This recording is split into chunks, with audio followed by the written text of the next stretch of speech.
Operation Sindoor, that was launched to deliver justice to the innocent victims of the Pahalgam terror attack, concluded after 3 days of intense air and drone strikes.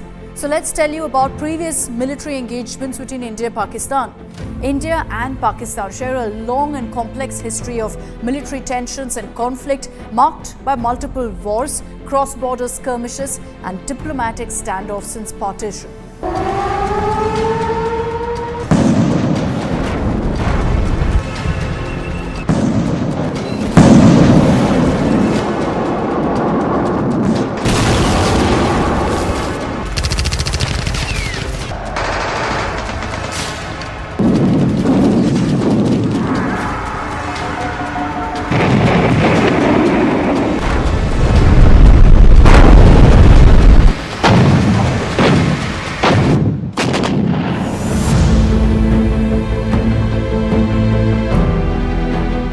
The first India-Pakistan war took place between 1947 and 1949, shortly after partition.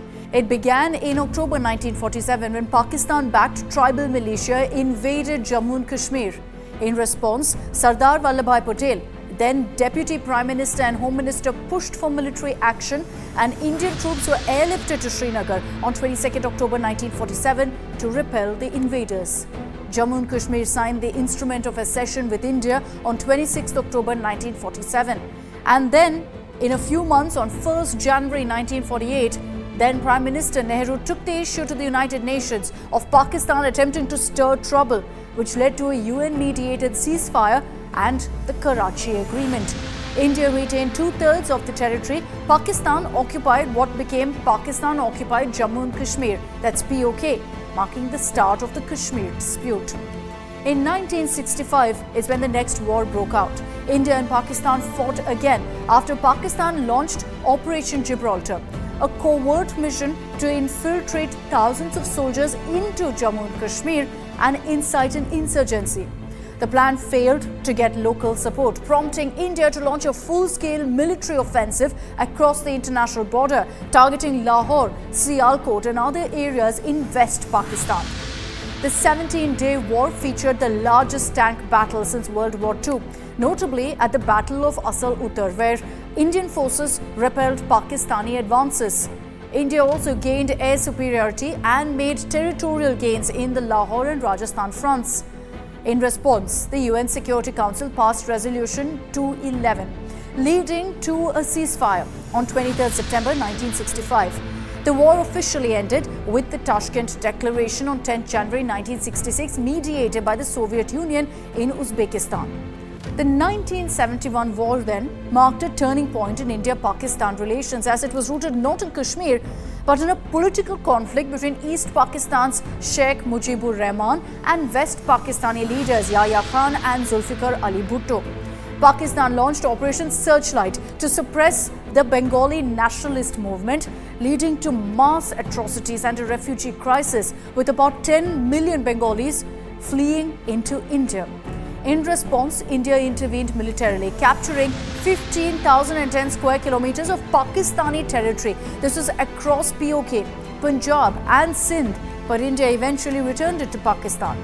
The war ended in a decisive Indian victory with the surrender of over 90,000 Pakistani troops and the creation of Bangladesh on March 26, 1971. That point there, about the surrender of over 90,000 Pakistani troops, that's the largest surrender in the world after World War II.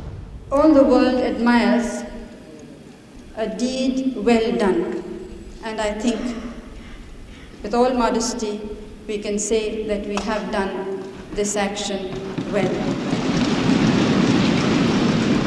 But let us not forget that the road ahead is still long and very steep, and we have many peaks to scale.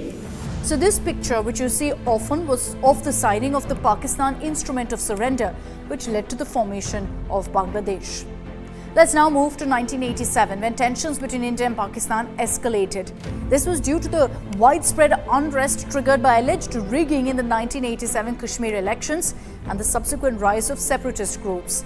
India accused Pakistan of providing financial, logistical and training support to terrorists, while Pakistan claimed it only offered moral and diplomatic backing. Both countries increased military presence along the line of control, leading to frequent skirmishes. India conducted a major military exercise, Operation Brasstacks, near the Pakistan border, which Islamabad perceived as a potential invasion. The situation in 1990 was dangerously close to a nuclear conflict. The United Nations attempted mediation, calling for a ceasefire and demilitarization, but the conflict persisted throughout the 1990s.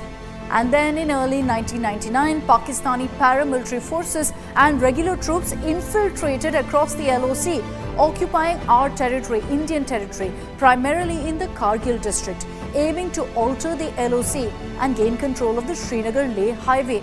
Pakistan initially denied involvement, claiming the infiltrators were terrorists, but later admitted its military's role.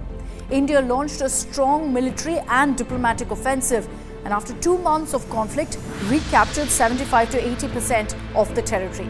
Under pressure from then US President Bill Clinton, Pakistan was forced to withdraw its remaining forces. The conflict led to international isolation for Pakistan and further weakened its already fragile economy. Though initially denying its losses, Prime Minister Nawaz Sharif later admitted that over 4,000 Pakistani soldiers were killed and that Pakistan had lost the conflict. Apart from the major wars, India and Pakistan have also engaged in several regional conflicts that did not escalate into full-scale war. In 1965, the Kutch conflict occurred in the run of Kutch, following Operation Desert Hawk launched by the Pakistan Army. Though with India, the boundary remained unresolved since the 1947 partition.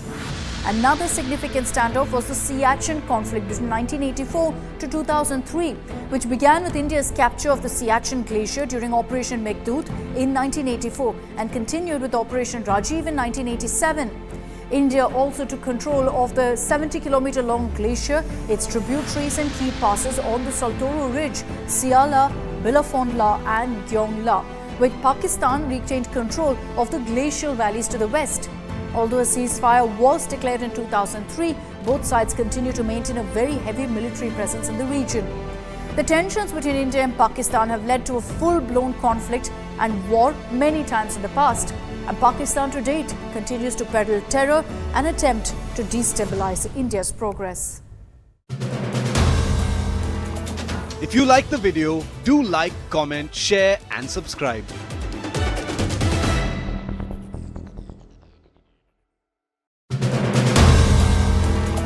If you like the video, do like, comment, share and subscribe.